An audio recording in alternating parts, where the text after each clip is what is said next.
I like the limited space. 3 by 3 is kind of an interesting challenge because you have a very small space in which to work with a musician and a dancer in the same space.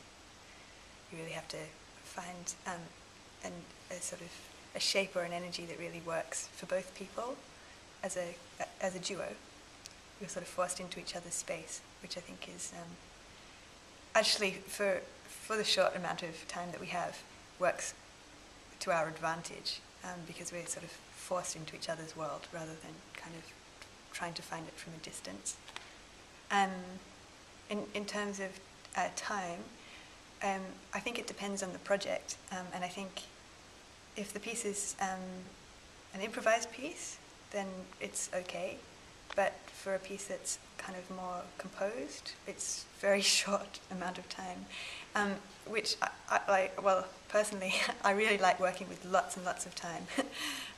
So it's really running at full speed, or it keeps us on our toes, which is a good thing. I mean, that's how you get things done. It's very spontaneous. So yeah, it's been a really fun project. I've really enjoyed it so far. I think it's a challenge as a dancer and a choreographer to sort of find yourself confined to this space. But at the same time, I think it condenses the relationship between movement and music. I mean, there is no escape. The eyes of the audience, it's like, it's very focused. The action becomes very focused. So in one way, it's a positive thing. Yeah, absolutely.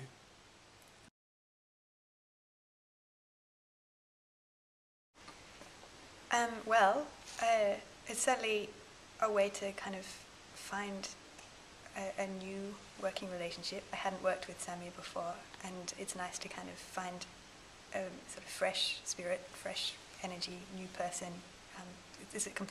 Starting from scratch, so it's about sort of discovering each other's style and coming up with something new, and also sort of finding something which is out of our comfort zone, which I think is important for the continuation of the creative spirit. Well, I've been hearing some music by Kate, and I think actually we happen to have some common ground. You know, it's not like we are in completely different zones. I think there is a special relation to the invisible that we might find each other there.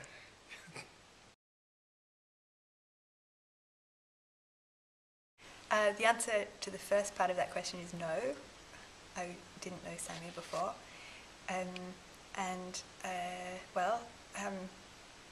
He's been really a great pleasure to work with, and he's very creative and calm and very encouraging, and not too... it's just been really fun working with him, actually. We sort of click in very well, and I think he's a really interesting personality, and I like his aesthetic. No, we didn't know each other. We met though at my place before starting the project, and it was just like almost an instant click. Like we felt very comfortable with each other in a way, and I just find there's something quite fascinating behind her apparent calmness and everything. You see that there's a lot of things bubbling under the surface, and that also always sort of intrigues me about people, and so it makes her very interesting to work with.